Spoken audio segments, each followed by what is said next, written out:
Assalamualaikum warahmatullahi wabarakatuh. Waalaikumsalam warahmatullahi wabarakatuh. Alhamdulillahirabbil alamin. Segala puja dan puji hanya milik Allah, Zat yang telah mengamanahkan kepada kita untuk mengelola negerinya ini, yang dengan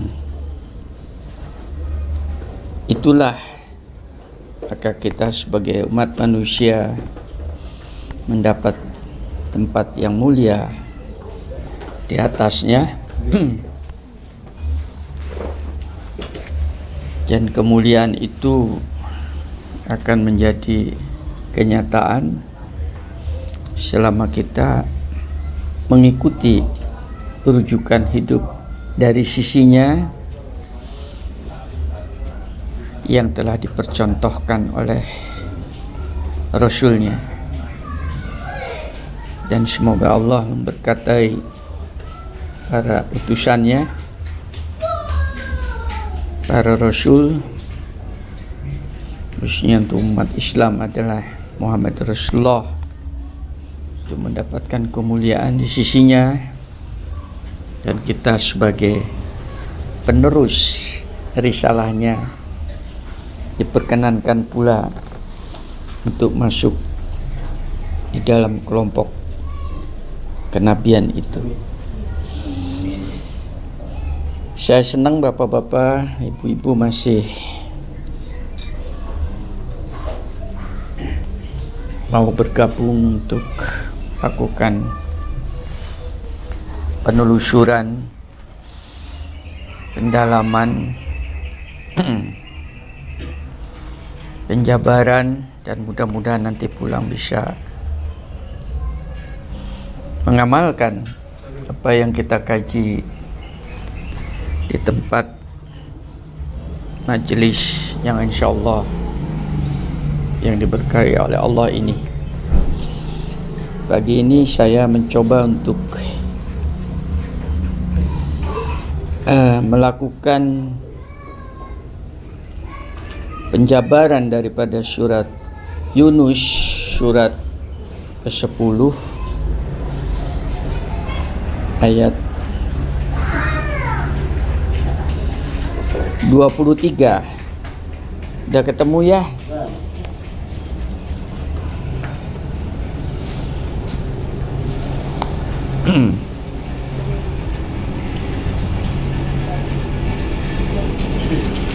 Tolong setiap uraian saya, kata-kata saya itu dikritisin, karena kadang-kadang saya berbicara sebuah istilah mungkin belum tentu Anda paham istilah itu, karena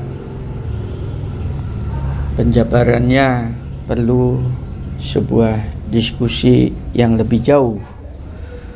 Jadi setiap istilah yang saya kemukakan ini jangan kemudian ditelan begitu saja. Itu akan terjadi semacam mispersepsi, informasi yang kadang-kadang menjadi tidak produktif, bukan untuk saya tapi untuk Anda, karena hal ini menyangkut berbagai macam faktor dari manusia itu. Untuk memahami sebuah istilah saja itu faktornya banyak, ya. Kalau ditelan begitu saja maka tidak akan terjadi pencerahan dan tidak akan terjadi peningkatan pengetahuan Anda di dalam istilah-istilah itu tadi, ya. Yang dulu saya sudah mengatakan, apalagi ini adalah istilah-istilah yang dikemukakan oleh Quran. Tidak selalu istilah itu berbentuk titik, atau berbentuk garis linier, tapi bisa saja dinamik, ya. Tuh. Maka harus pintar-pintar untuk menggali lebih jauh, lebih dalam, karena isinya Al-Quran ini adalah sebuah sumber pengetahuan. Namanya sumber. Kalau sumber, pernah gali sumur kan? Saya belum pernah gali sumur, tapi saya pernah masuk ke dalam sumur. Iya, saya pernah masuk ke dalam sumur 17 meter karena pompanya macet. Masih muda dulu. Pompa dalam sumur ya. Iya. Nah, untuk masuk ke dalam sumur saja kan perlu ilmunya ya, bukan bonek, kan?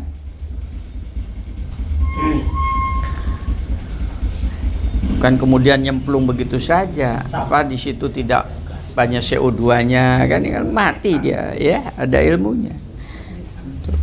Nah, menggali sumber mata air saja memerlukan kesabaran, memerlukan pengetahuan baru yang sifatnya benda mati. Apalagi kalau Al-Quran ini kita jawatakan sebagai sumber pengetahuan. Tidak bisa alat yang Anda punyai, katakan itu hanya pisau, paham ya? Kemudian untuk gali sumur kan tidak bisa. Harus pakai gancu, harus pakai linggis, harus ya pakai bor dan sebagainya. Nah, kebanyakan masyarakat ini menggali sumber itu, dia hanya mempunyai pisau, sudah menerjemahkan dengan menggunakan pisaunya itu tentang isi daripada kandungan sumber mata air pengetahuan itu tadi. Ya keliru, jangan begitu, ya. Harus sabar, didalamin dengan pelan-pelan, baru akan terjadi peningkatan pengetahuan. Yang lalu sudah saya katakan, apa yang kita tahu saat ini, kalau Anda kemudian berhenti pada ketahuan saat itu, maka itu terjadi proses pembodohan. Bisa diikutin ini. Kenapa pembodohan? Ya, karena datangnya hari esok itu tetap hari kemarin dibawa kepada hari esok, hari kemarin bawa hari sekarang bawa kepada hari esok. Cara berpikirnya, paham? Cara memahaminya, sehingga tidak ada perbedaan antara hari sekarang dengan hari esok dan hari kemarin. Ini orang yang bodoh di dalam memanfaatkan waktu.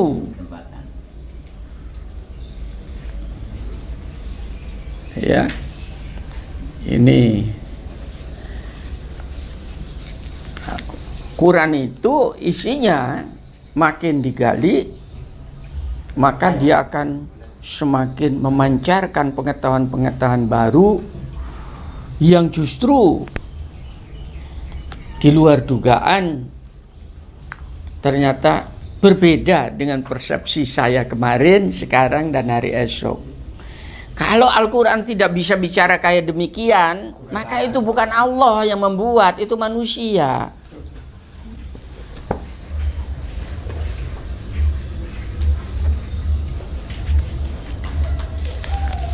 Ya, itu tolong dimaknai dengan benar. Saya nggak tahu ini apa, paham nggak yang maksud saya ini?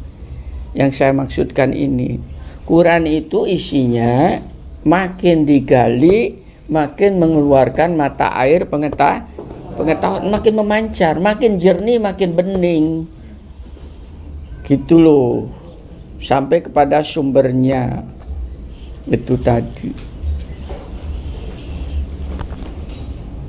Sungguhan nanti kalau kebiasaan ini menjadi pola kita berpikir, maka harusnya kajian bulan yang lalu di sini harus berbeda dengan kajian saat ini. Kalau sama, itu yang dinamakan rugi. Hari kemarin dengan hari sekarang itu rugi.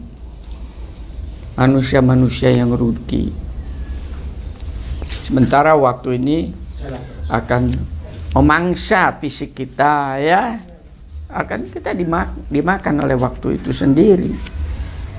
Yang bukan kemudian kita akan menjadi muda, kan tepat decline, akan semakin uzur, ya. Itu.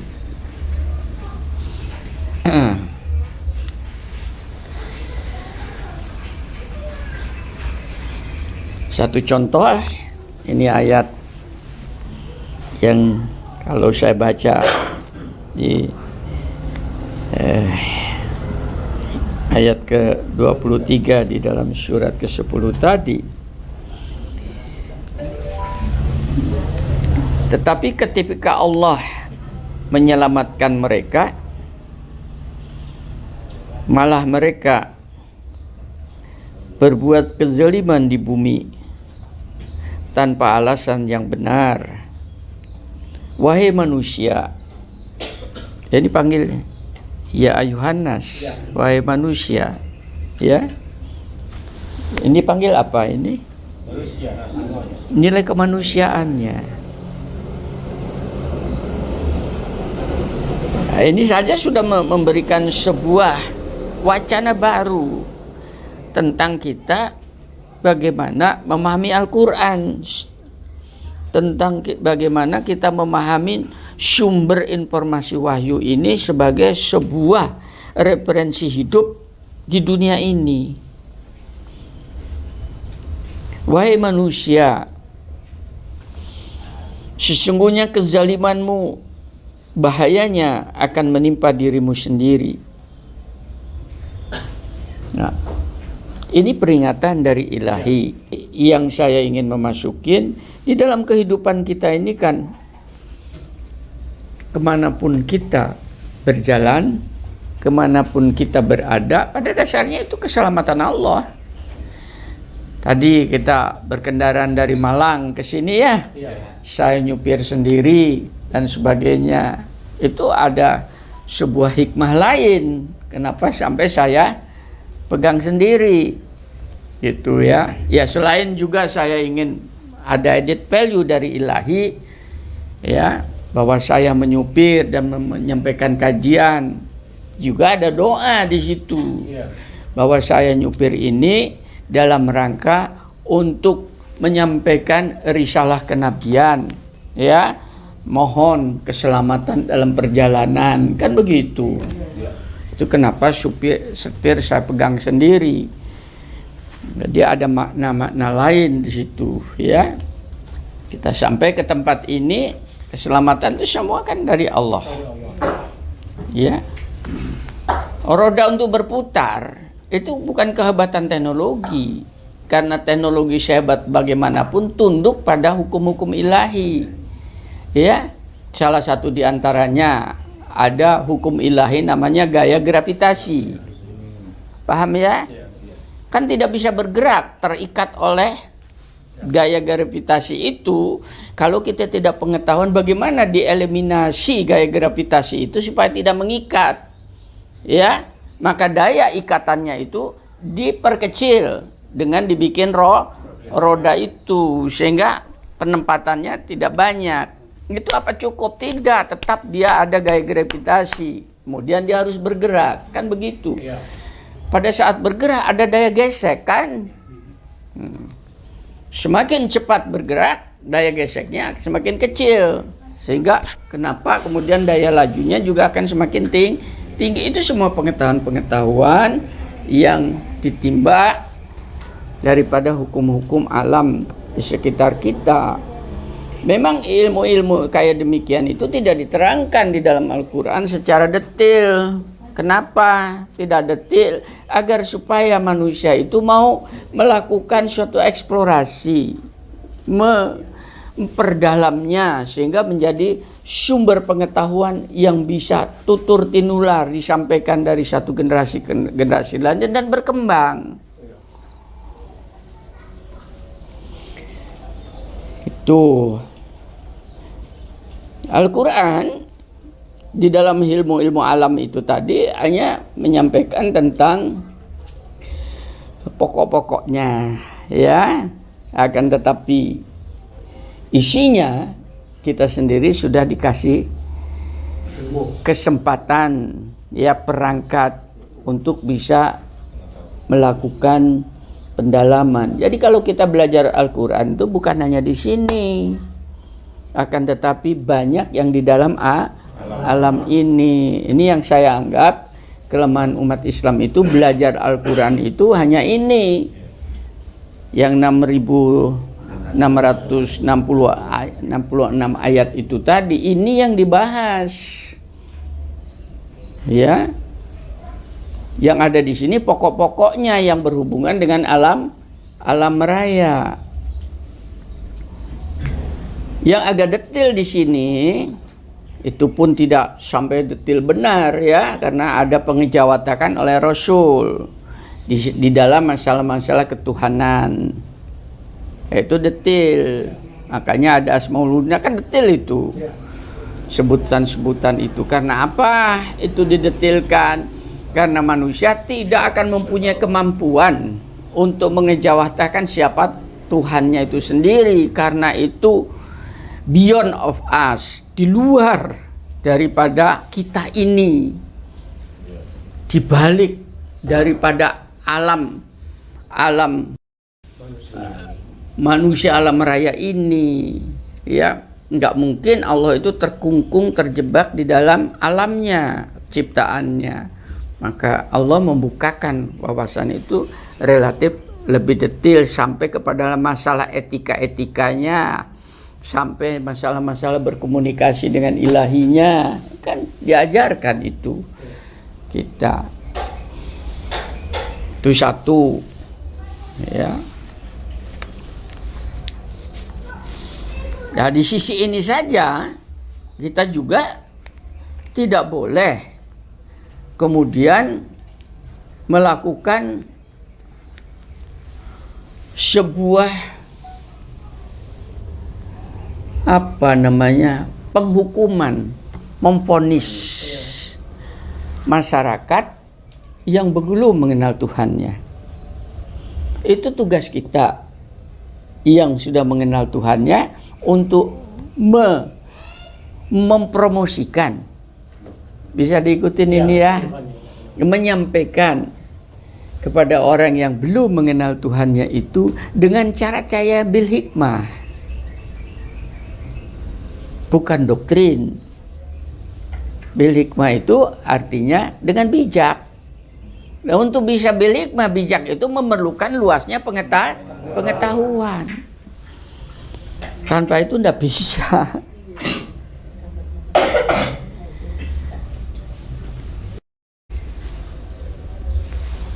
Itu yang tadi, kamu sudah diselamatkan dalam perjalanan kamu di mana-mana oleh Tuhan itu tadi, ya. Hanya sayang sekali manusia itu kemudian berbuat zalim. Zalim itu artinya itu yang pertama, fasilitas untuk menyelamatkan itu dirusak oleh dirinya. Paham ya? Gitu tadi. Nah, ini kan tidak boleh. Sesungguhnya kezalimanmu akan menimpa dirimu sendiri. Ya kan? Ini memahaminya begini.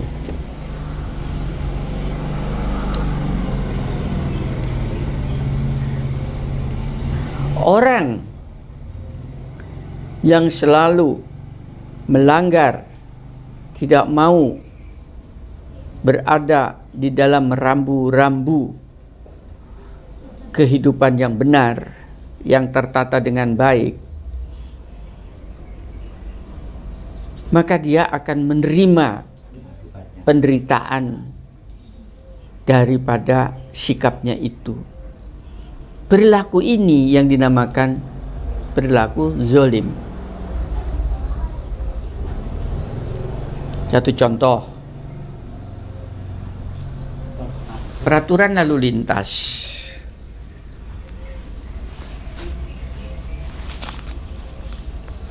Bisa membedakan antara rambu P dan S. Bisa nggak? Apa bedanya S dan P? P dilarang parkir, S dilarang berhenti, stop dilarang stop. Boleh. Angel ya. Apa bedanya huruf S dan huruf P? Kalau lulus KP mungkin orang-orang ini. Kalau P mesinnya mati. Kalau P mesinnya mati. Kalau P mesinnya mati. Kalau S mati mogok atau mati? Ya. Ya, pemahamannya parkir itu bisa ditinggal, ya, sedangkan S pemahamannya itu berhenti.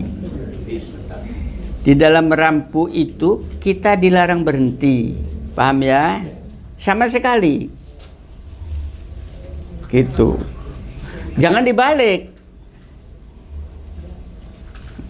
Kemudian kita berhenti di situ, didatangi polisi. Nggak boleh berhenti. Saya nggak berhenti, saya parkir, kan? Nggak boleh.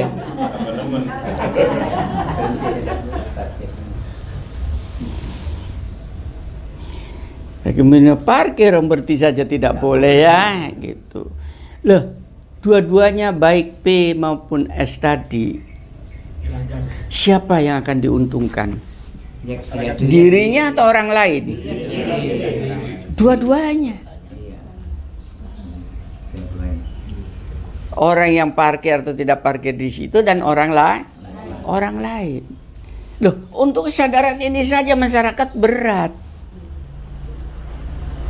Betul enggak? Berat. Apalagi nanti, wah itu kan peraturan bikinan manusia, bukan bikinan Tuhan. Ngapain Tuhan bikin gituan? Bukankah pada kamu untuk akal? Tidak selalu harus dari Quran. Ada orang yang berpendapat begitu.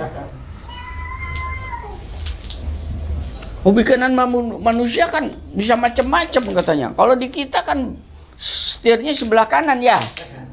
Kalau di barat kan setirnya sebelah kiri. Jalannya sebelah, kita kan sebelah kanan. Kita disuruh berjalan sebelah kiri, kan dibalik-balik. Iya, memang diberi kebebasan untuk mengatur dirimu sendiri, tidak salah. Lah kalau kemudian kita parkir seenaknya, jalan seenaknya, itu yang dinamakan zolim. Bisa diikuti.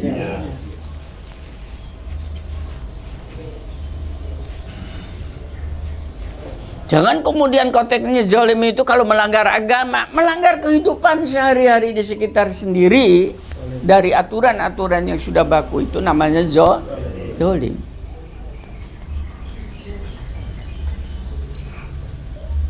Akibat kezaliman seseorang, yang nanggung siapa? Masyarakat banyak, akhirnya jalan macet.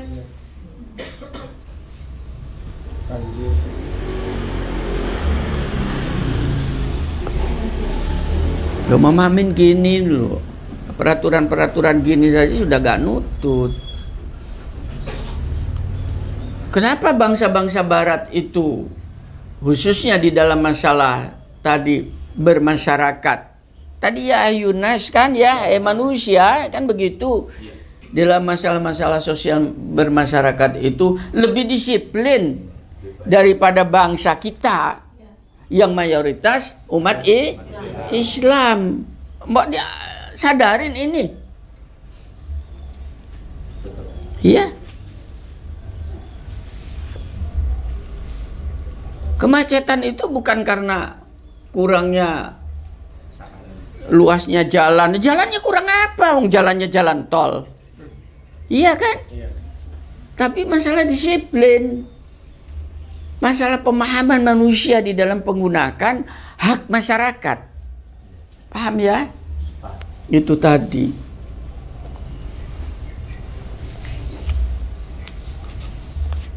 Contoh saja nanti kalau hari raya coba. Kan macet tuh kendaraan. Karena ada katanya pasar tumpah. Kalau tempat pasar tumpah dodolannya gak payu kabeh yang tumpah. Tapi kok gak macet? Kan berarti ada sesuatu yang salah di dalam bermasyarakat itu, di dalam memanage pasar. Karena apa? Karena trotoar dibuat untuk jualan, padahal itu untuk pejalan kaki. Pada saat Anda, siapapun Anda itu berbuat seperti itu berbuat zalim.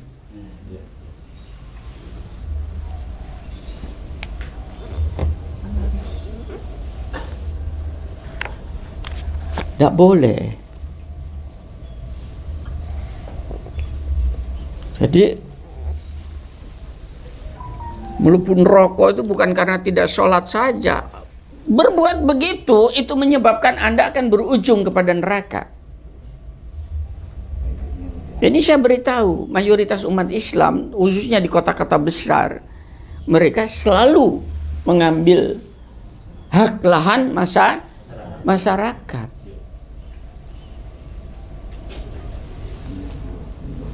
Iki nadani ya opo? Betulkan ya apa?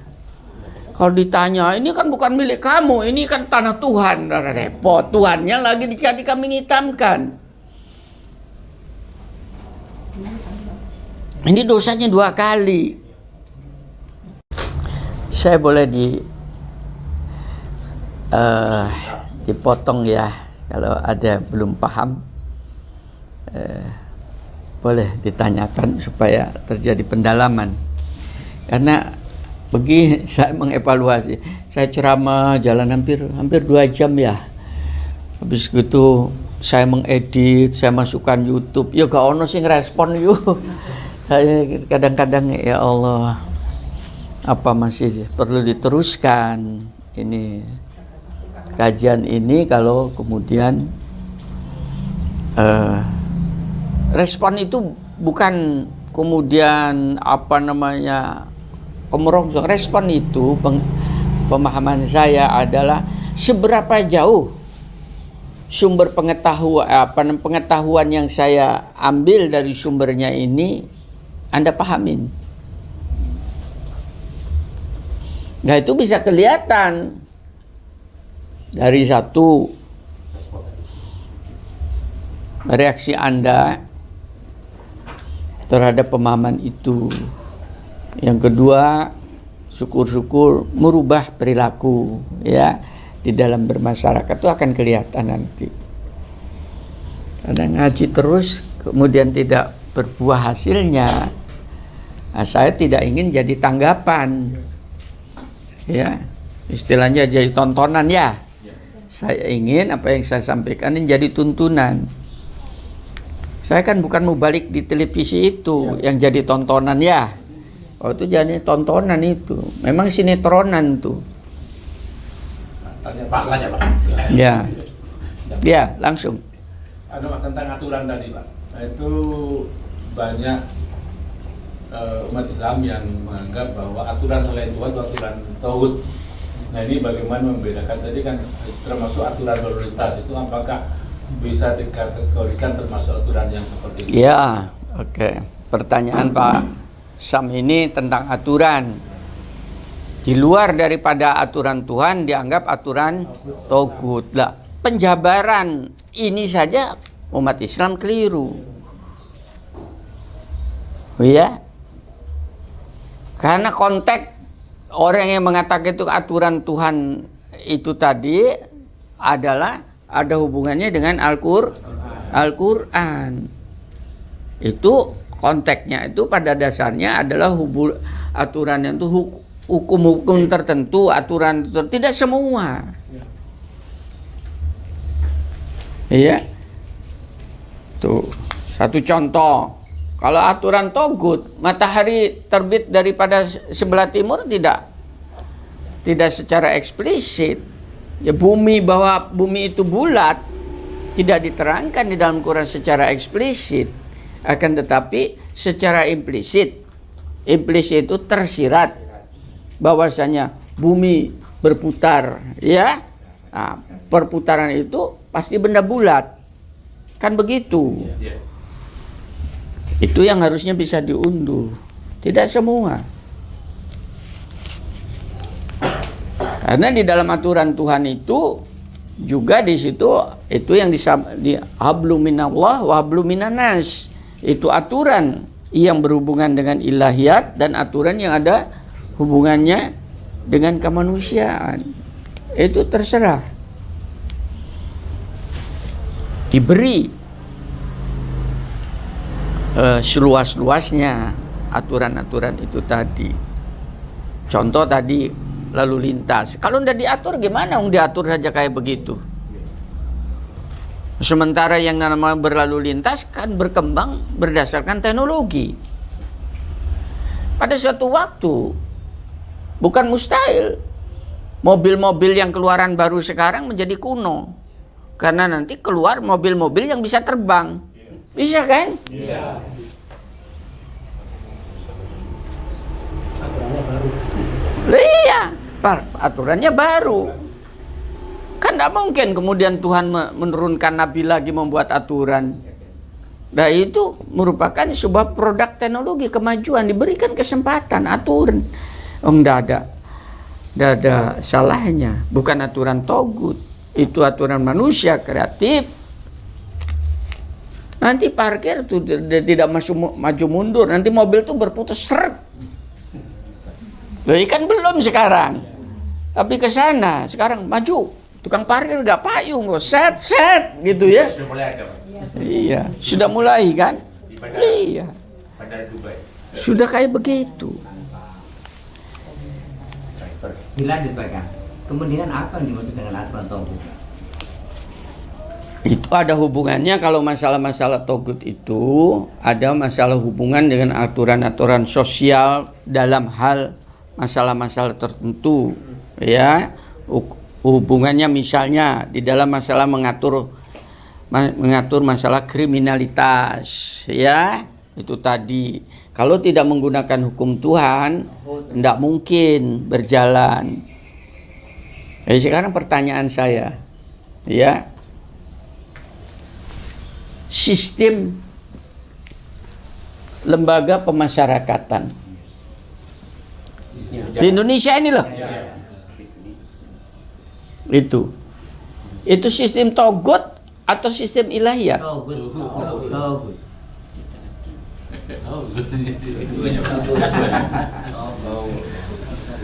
Kelihatannya bener seorang berbuat di situ, disosialisasikan supaya mereka bermasyarakat dan sebagainya. Jadi masalah secara empiris, yang tadinya dia tuh hanya nyopet, keluarnya itu jadi maling. Yang tadinya maling, keluarnya jadi garong. Betul enggak? Nah, itu tidak pernah dievaluasi. Iya. Bahkan saya pertanyakan itu sistem lembaga kemasyarakatan itu. Karena di dalam Islam tidak dikenal. Hukum Islam itu, Bu, Bapak, tidak pernah mengenal adanya penjara. Tidak ada itu namanya penjara. Loh, orang mau dihukum mati, paham ya? Itu di penjara, masukkan di dalam penjara. Sampai 20 tahun baru dieksekusi. Itu dolim. 2 kali di penjara dan dihukum mati. Halo? Ya. Loh, orang di penjara 20 tahun gak dihukum mati. Apa anda tersiksa? Iya, Pak. Gak pernah dipikir oleh negara. Ya.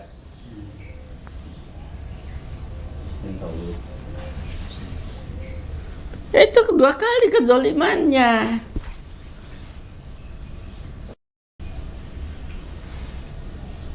Ada di negara-negara lain tidak ada hukum mati. Dolim. Karena di satu sisi dia berbuat membunuh, tapi kemudian tidak ada punishment sebagai keseimbangan di dalam hukum Islam. Makanya ada yang dinamakan hukum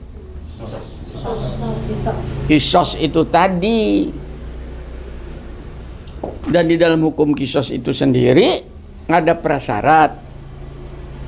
Kan banyak saudara-saudara kita yang di luar negeri kena hukum mati dan sebagainya ya. Apa TKW dan sebagainya itu tadi. Kalau dia bisa saja diganti denda atau keluarganya legowo, diampunin ya. Dalam hukum Islam kalau keluarganya sudah oke lah, dimaafkan ya. Atau mungkin dia ganti, yang lalu itu ada minta berapa miliar negara yang ganti ya kan begitu. Demikian.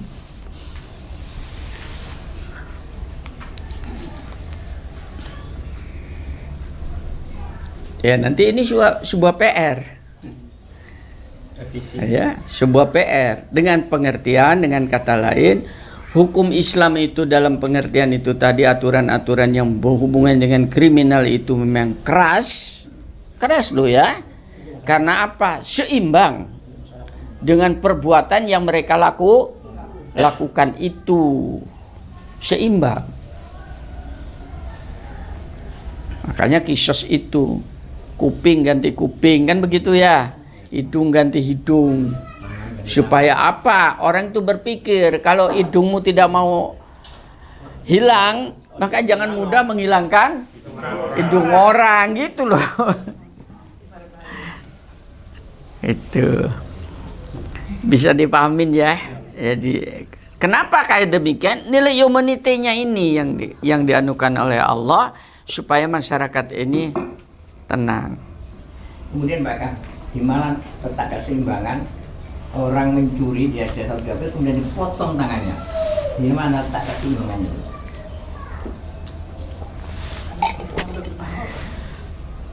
Khusus hukum potong tangan itu tidak semudah seperti apa yang ada di dalam teksnya. Qurannya betul mencuri laki atau perempuan, potonglah tangannya. Akan tetapi ini memberikan suatu indikasi harusnya pengetahuan tentang masalah potong tangan atau hukum kriminal kayak demikian berkembang. Bisa diikutin ya. Karena di negara-negara yang sudah menggunakan itu pun ada sebuah proses. Prosesnya salah satu diantaranya berapa barang yang diambil, saksinya siapa, Karena apa? kondisinya kenapa. Itu kan sebuah aspek yang harus menjadi sebuah bahan pertimbangan orang yang mau mengeksekusi. Di dalam mengeksekusi kita tidak boleh kemudian terjebak pada pasal-pasal itu saja. Karena di balik pasal-pasal ada filosofis. Nah, makanya di situ bijak. Orang bijak itu kalau tingkat filosofisnya tinggi. Yang sekarang kan terbalik ya. Pasal-pasalnya itu artinya terjadinya multi tafsir. Susah. Ya. Baik, Bang. Iya. Ada dua pertanyaan dari kami. Yang pertama, apakah boleh kita katakan bahwa dolim itu adalah melanggar aturan yang sekecil-kecilnya sampai yang sebesar-besarnya, baik itu aturan dari manusia, dari sendiri negara, atau aturan dari Allah lewat Al-Quran? Yang kedua, negara kita ini kita tahu semua bukan negara Islam, sehingga aturan hukumnya itu mengacu pada KUHP. Sehingga kalau ada orang di vonis mencuri, kalau di hukum Islam kan harus dipotong tangan meskipun melalui beberapa tahapan proses. Namun di negara kita ini masih acuannya pada KUHP, bisa dihukum 5 tahun, 10 tahun dan sesuai dengan kadar pencuriannya.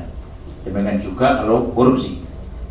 Korupsi itu lebih mengerikan lagi, kalau sudah bermiliar-miliar, itu pun kadang-kadang bisa dapat gerasi, dapat macam-macam sehingga ujung-ujungnya bebas. Nah, ini yang sangat tidak berkeadilan. Mohon penjelasan dari Pak Ika. Terima kasih. Yang pertama, saya ingin memberi garis bawah ya tentang masalah zalim tadi ya. Zalim itu, mohon maaf ya, kalau saya misalnya menumpahkan kopi, ya, kopi kan halal, tempat ini halal.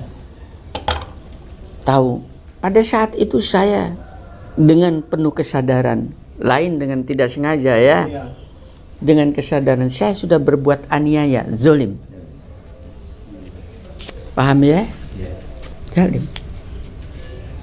Padahal kopi itu tidak diatur oleh Tuhan, ini tidak diatur oleh Tuhan, tapi di luar daripada kewajaran, kenormalan hidup bermasyarakat itu namanya zalim. Bisa diikutin ya. Itu. Supaya luas kita. Supaya tidak menganggap zalim itu selalu konteksnya karena bahasa Arab ada konteksnya dengan Quran. Tidak, dalam keseharian kita kadang-kadang berbohong, berdusta. Paham ya? Itu zalim. Karena apa? Dampaknya itu bukan pada diri kita sendiri, tapi kepada orang lain. Tadi itu parkir di letter S. Di dalam bermasyarakat, Anda bisa melihat berlalu lintas.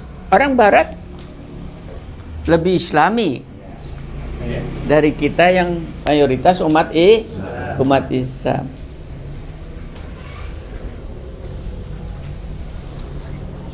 Pernah jalan-jalan di Belanda? Nah, bagi mereka yang pernah jalan-jalan di Belanda, ya, jalan-jalan, bukan naik mobil, betul-betul jalan-jalan kan. Di sana itu ada jalannya sepeda, ya, jalannya mobil. Begitu Anda naik sepeda, itu orang bersepedahan itu lebih dihargai daripada orang naik mobil. Jadi begitu orang ada traffic light ya, mau belok pakai sepeda, itu jalan sepeda, begitu tangannya ngacung gini, set, mobil berhenti. Paham ya? Orang berjalan lebih dia hargai daripada orang berkendaraan. Mobil tak ada orang jalan, berhenti, dipersilahkan dulu. Ngerti nggak? Dok, kayak ini ada disikat aja.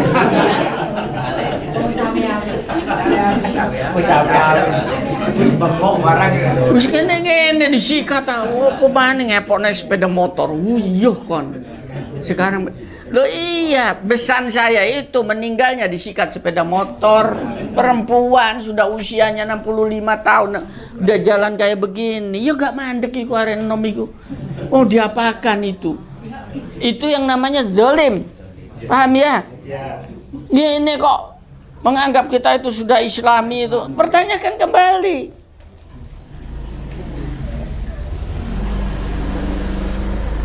Ya, harapan saya nanti bapak-bapak, ibu-ibu yang ikut kajian kayak demikian keluar ini, mari perbaiki. Karena kita hidup itu bermasyarakat. Jangan kemudian dibalik. Kan aturan masyarakat, aturan jalan itu bukan ciptaan Tuhan. Ngapain Tuhan gaya jalan? Terlalu mulia, tapi kamu dikasih akal. Ya, kamu dikasih perasaan, aturan. Karena kalau semua diatur oleh Tuhan, gak iso melaku kita. Mandeknya ini. Ini yang sekarang itu dijadikan doktrin oleh saudara-saudara kita. Gue kemarin itu loh ke rumah adiknya istri saya, perempuan 2, Mbak Yunya, adiknya 2 ke rumah. Mulai saya silakan masuk, mari dek. Loh, saya nyodori, gimana kabar Mbak Yunya, tak salami gelem adek ngene-ngene, utak mata rangkul kan gede aku. Ngene-ngene langsung tak rangkul tak. Pak Ikar. Iki opo to? Oh ngono Mbak Yuni ndek kono. Bertamu ke saya. Mbak Yuni ndek kono, salaman gak gelem. Ngene-ngene, wah tak kejar, tak pepetno tembok, tak rangkul.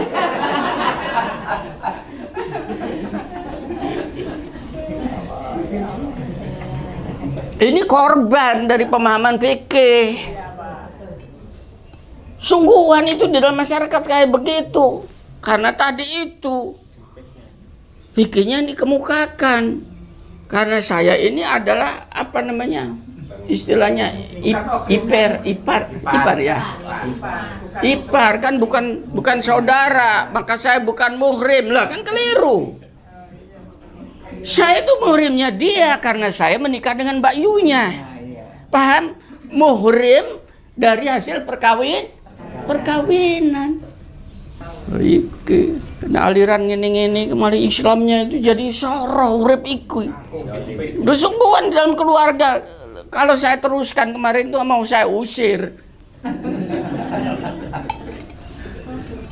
Tapi seakan soalnya bolak-balik datang ke rumah nggak dibukai oleh Mbak Yunya.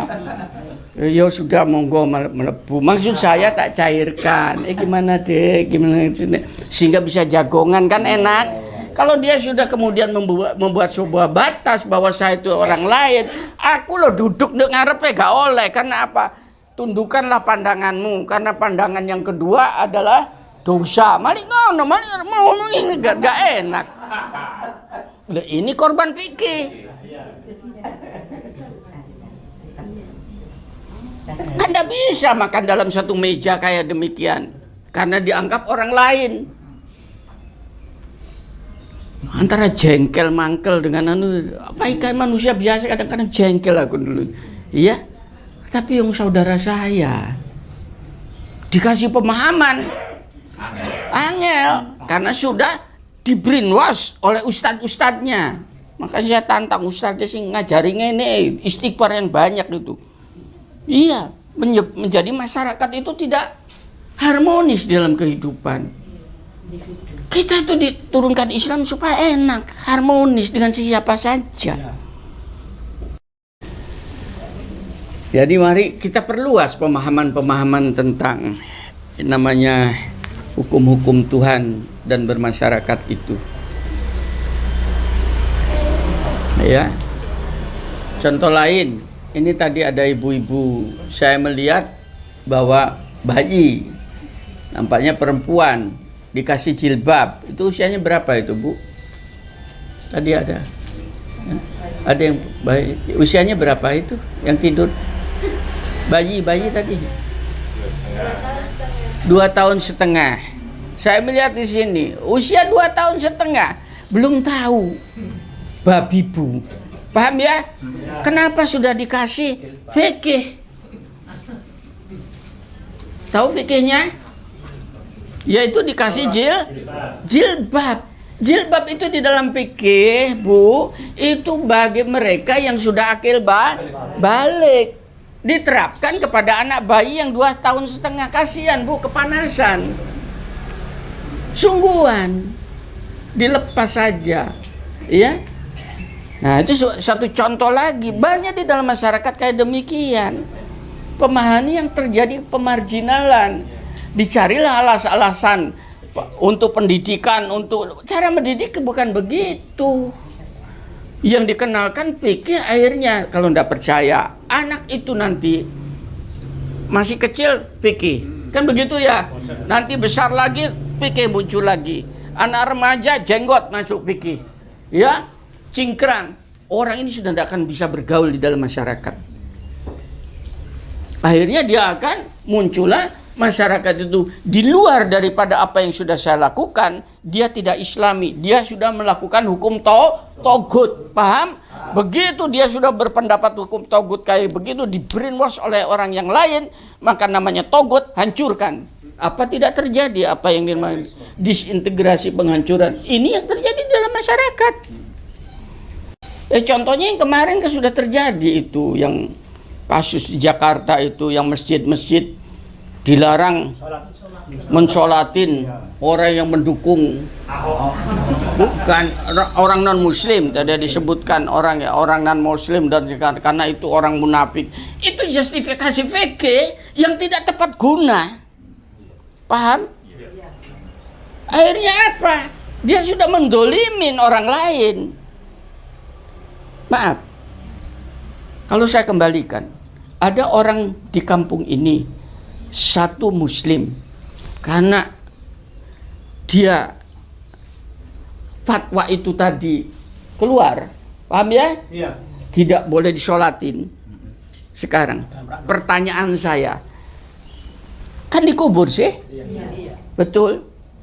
Karena dia seorang muslim, dimandiin sih? Dikafani sih? Paham? Kok tidak disolatin? Halo? Lu karena antara memandiin, mengkafati, menyalati dan menanam jenazahnya di dalam kubur itu satu paket. Nggak boleh bisa.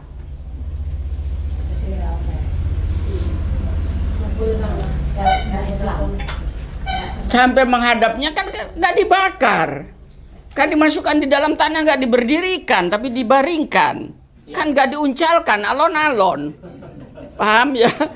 Itu satu paket. Itu tata cara Islam di dalam menghormati Bani Adam, manusia.